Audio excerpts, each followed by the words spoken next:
to see this.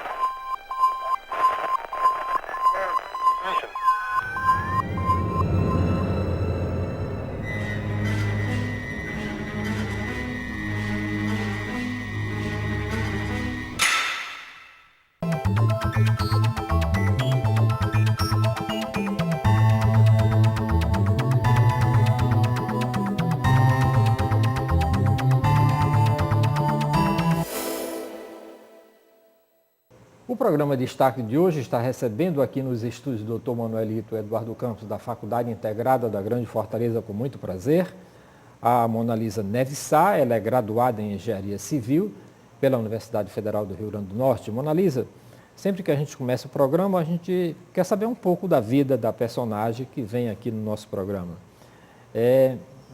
Por que Engenharia Civil? Eu queria saber um pouco da sua história, por que você escolheu Engenharia Civil para... Eu lembro que na campanha do Obama, na primeira campanha para presidente americano, ele disse que o mundo não precisa de tantos advogados, que o mundo agora precisa de engenheiro civil. Foi pensando nisso que você resolveu abraçar a profissão de engenheiro civil? Primeiramente, eu agradeço a oportunidade de estar aqui para que as pessoas me conheçam um pouco melhor, mas não foi muito assim uma escolha de sentimento, mas eu acertei na escolha. Segundo meus antepassados, ninguém tem origem nem de médico, nem de engenheiro, nem de dentista. Eu simplesmente acompanhava o meu pai. E o meu pai, ele era um construtor mais pedreiro do que engenheiro. Então, assim, eu muito pequena sempre acompanhava ele nas suas pequenas obras, nas suas pequenas reformas, ampliações das nossas casas. Então, assim... Ele era um mestre de obras. Era, que antigamente eram difíceis os engenheiros, eram mais mestres, né? Então, assim, e minha mãe sempre dizia, menina, vai para casa, lava a louça. E eu, no lado do meu pai, ajudando a fazer uma massa, uma brincadeira de menina, de criança. E isso eu fui crescendo e fui esquecendo esse meu princípio. E quando eu cheguei no terceiro ano, que fica aquele alvoroço da adolescência, em que eu vou me inscrever para fazer o vestibular. E veio assim na mente uma lembrança forte da minha infância, de que a minha mãe dizia, menina, vem para a cozinha. E eu dizia, não, mamãe, eu prefiro estar com o papai na construção. Aí eu voltei para os meus professores e disse, qual é a profissão que traz a construção? Não só de casas, mas de grandes obras. Aí é a engenharia civil. Eu disse, pois é esta bendita que eu vou me inscrever. E eu acertei, realmente passei em engenharia civil e não me arrependi. Estava realmente... Desculpa, você não tem irmão? Você não tenho, tem irmão. Tenho mas irmãos. Ele também acompanhava você? Não. Todos estavam assistindo televisão, brincando normalmente, e eu estava ao lado do meu pai. Então, assim, ainda bem, eu digo sempre hoje, quando eu conto esse meu passado, que ainda bem que naquele momento da minha escolha, eu acertei numa lembrança de infância. Então, assim, várias vezes eu digo às pessoas que quando você quer realmente saber quem você é, o que você quer fazer, reporte-se às coisas que lhe davam mais alegria na sua infância. E eu era muito alegre ao lado do meu pai, nas brincadeiras da construção, né? E hoje eu realmente me dedico à minha profissão por gosto. Agora, por que você é de Fortaleza ou é de algum município do Ceará? Não, eu sou de Aquiraz. De Aquiraz. Né? Inclusive... E quando eu passei na faculdade, eu passei aqui na faculdade em Fortaleza, né? Quando eu passei com 2 anos, eu fui transferida para o Rio Grande do Norte, para a Federal de lá. E então, a minha vida foi só mesmo em engenharia. Nunca pensei em fazer um outro tipo de curso, mas sempre lá, ao concluir os estudos, a vontade era voltar para exercer a profissão no interior. Porque a gente, quando é do interior, a gente se forma e tende a ir para a capital. E o meu conceito não, o meu conceito é que a gente, do interior, traga o conhecimento para o próprio interior, onde a gente nasceu, se criou. Aí é Aquiraz o município onde você está querendo reconstruir esse seu trabalho? Hoje eu estou no Eusébio, mas é porque o Eusébio também fazia parte do Aquiraz, né? Ele se emancipou há 24 anos atrás, então assim, quando eu estava no Aquiraz, o Eusébio era do Aquiraz. E hoje ele é município e eu estou no Eusébio, né?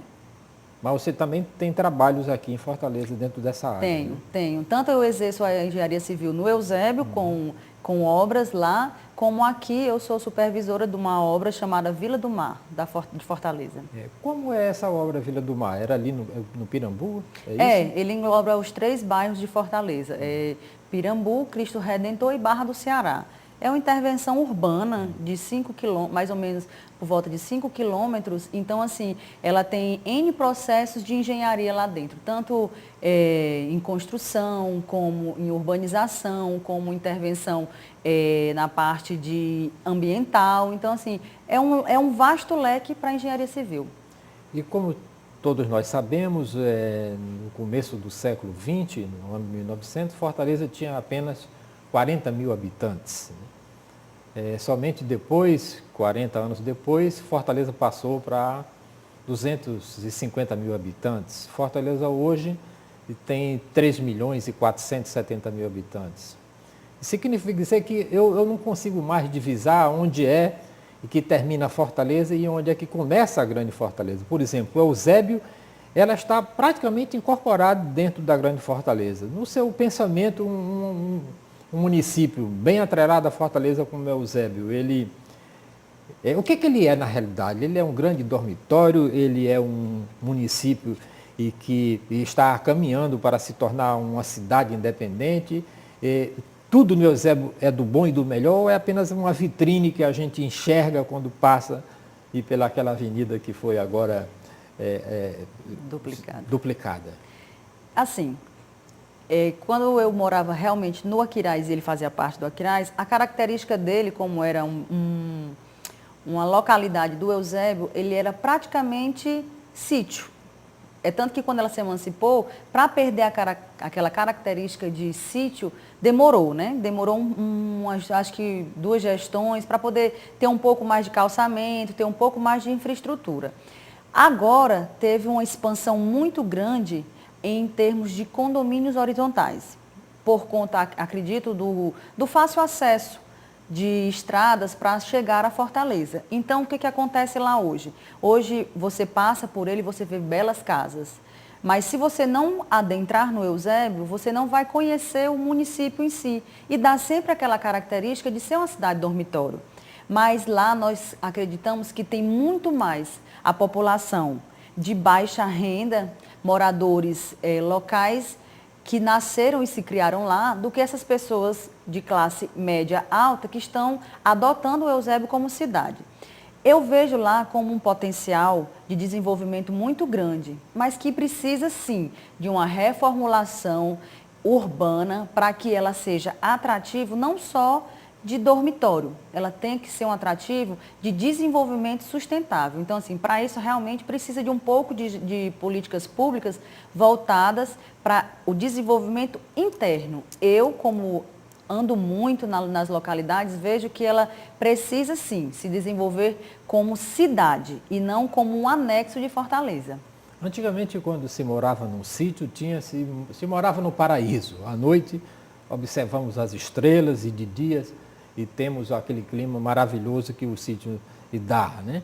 Mas com a violência que existe hoje no mundo, como é que é o município do Eusébio em termos de segurança? Há uma segurança ou o Eusébio continua sendo aquele município também que de vez em quando a gente vê no noticiário e que os sítios são invadidos e as pessoas ficam apavoradas e acabam fugindo de lá, como eu tenho exemplo de pessoas que fizeram isso? A Eusébio vendeu uma ideia de segurança e de bem viver, certo? É tanto que as pessoas escolheram o Eusébio para morar. Só que, além dos sítios, que antigamente eram feitos só com cercados simples, com arames, eles não eram assaltados, e hoje, mesmo ele ter se transformado em muros altos, os próprios condomínios com seguranças eletrônicas, eles são assaltados. Então, assim, realmente deu uma estagnada na escolha do município por conta da segurança. Eu acredito que seja porque a cidade é muito mal iluminada, a estrutura urbana em termos de calçada, calçamento, em termos de infraestrutura, de esgoto, de água, ela é precária. Então, o que Água também? Água também. Porque dá a impressão de que Eusébio tem muita água, de que é água fácil. Não, nós temos ainda dentro do Eusébio, em épocas de seca, que não é como as secas profundas, mas lá existe sim, os poços secam e carros-pipas precisam abastecer as cisternas das casas, quando tem cisterna. Quando não, as pessoas pegam os seus baldes ainda. Parece assim que eu estou falando de um interior bem longínquo. E não, é aqui, bem pertinho da capital. Então, lá, a CAGES ainda não tem uma abrangência grande. Então, assim, isso favorece a marginalidade, isso favorece as pessoas acharem um local fácil de esconderijo. Então, se trabalhar a iluminação, uma infraestrutura, né, uma parte de urbanização, tanto quem está escolhendo o Eusébio para morar, como os moradores, que são mais merecedores de um conforto melhor do que as próprias pessoas que estão escolhendo o Eusébio, eu acredito que essa parte da segurança, ela possa ser mais bem trabalhada. E a saúde pública lá no Eusébio vai bem, obrigado? As pessoas quando me perguntam isso, e eu dou a minha resposta, elas vêm com a resposta meio contrária. Elas dizem que o Brasil, a saúde, ela está em falência geral. Mas eu não vejo a saúde do Brasil em comparação com a saúde do Eusébio. Porque nós temos o Eusébio, uma cidade pequena, onde os recursos são fartos per capitamente, certo? Então, o que acontece? Se cada gestor tomar conta da sua cidade, a saúde do Brasil, consequentemente, irá melhorar. Então, o que nós temos no Brasil são abandonos gerais de cidades pequenas, de médios e de grande porte. A de grande porte, ela é um pouco mais difícil de se administrar, mas eu acredito que um trabalho específico de gestão, de descentralização e de honestidade, a gente conseguiria melhorar ainda mais. Então, assim, lá no nosso município, as pessoas chegam a faltar remédios, chegam a faltar médicos, chega a gestantes não poder ter filhos lá, porque se for parto cesáreo, muitas vezes não tem ainda o anestesista e são transferidos para Fortaleza. Eu acho isso inadmissível para uma cidade pequena, na eleição passada, acredito ter tido 24 mil eleitores, esse ano deve chegar a 30 mil, numa extensão de 44 mil moradores. Eu acredito que se a gente tomasse conta de uma forma responsável, a gente não estaria com tantos problemas na saúde do Eusébio.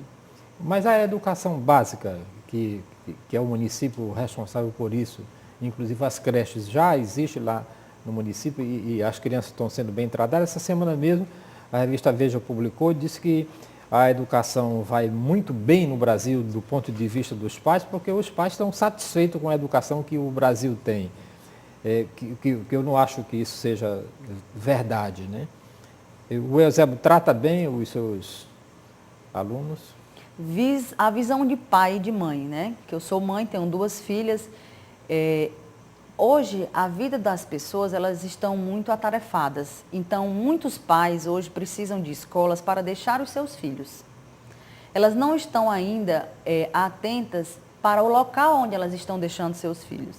Elas querem um local para deixar e buscar, aonde elas possam estar seguras no seu trabalho e a sua criança segura no seu local de estudo. Eu vejo a educação não como um local para deixar os seus filhos e as crianças, não. Eu vejo como formação de cidadão. Dizer que os índices de lá são ruins, não são. Mas eu acredito que, dentro de uma forma geral, os índices eles precisam ser trabalhados de uma forma mais eficaz, para poder mostrar um grau de ampliação para mais crianças.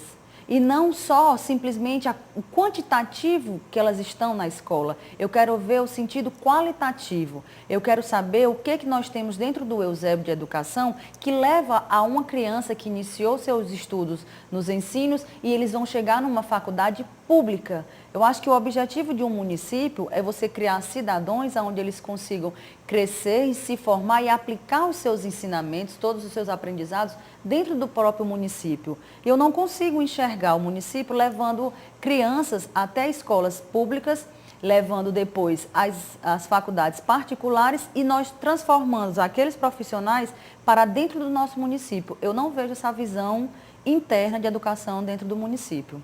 E dentro do município você enxerga a condição dos jovens se empregarem lá mesmo e não ter que deixar o município para arranjar emprego em outra cidade ou aqui mesmo em Fortaleza? Ah, vejo muitos, porque nós temos lá várias empresas, várias indústrias que já naturalmente já sustentam a própria cidade.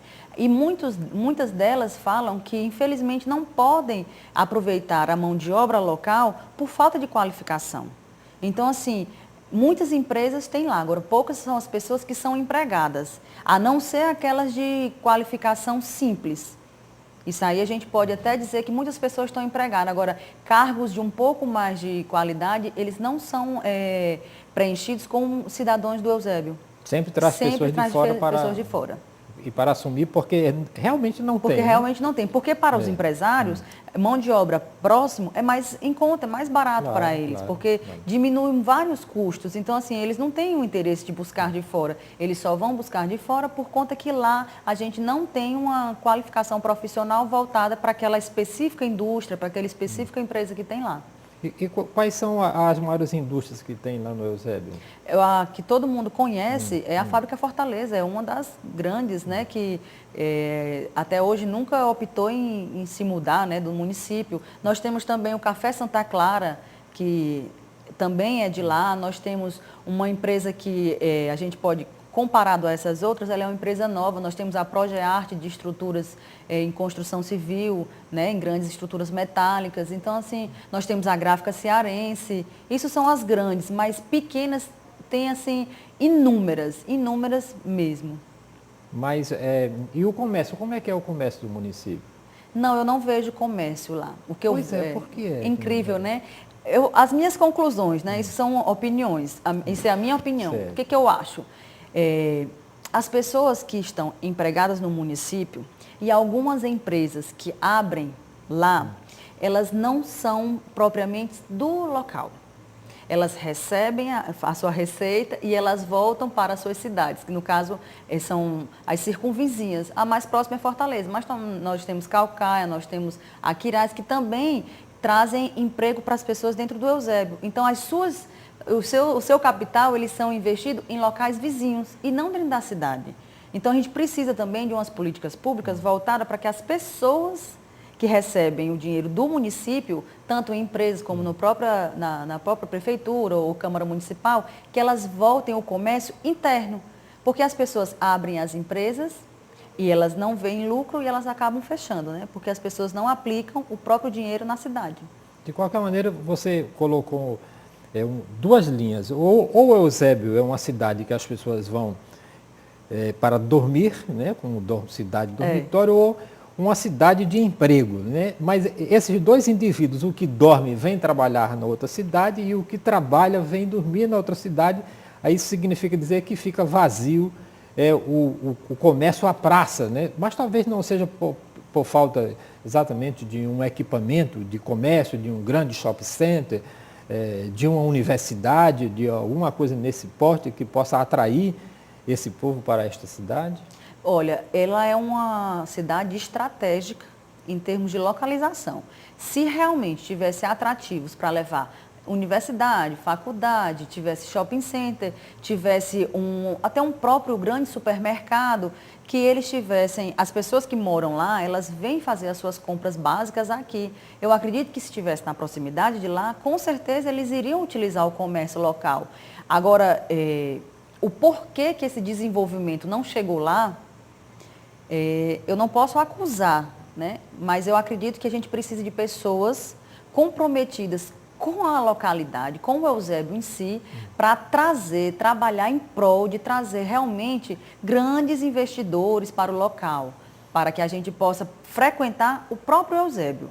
E quando você fala em pessoas para trazer para esse local, você está falando de políticos, né?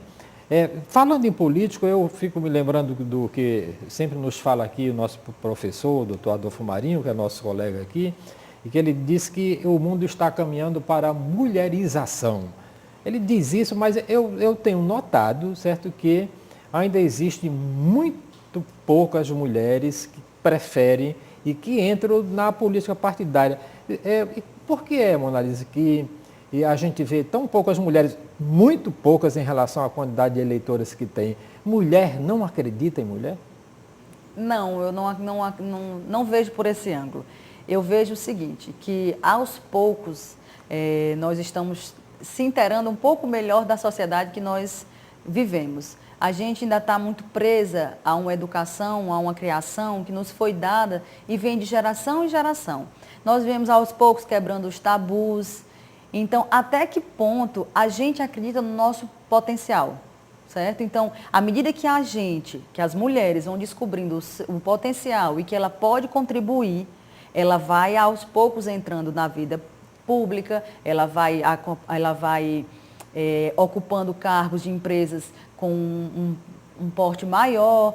Ainda existe a diferença de salário, mesmo ocupando os mesmos cargos, mas a gente acreditando que se a gente consegue administrar um lar, onde esse lar por si só, ele é complexo.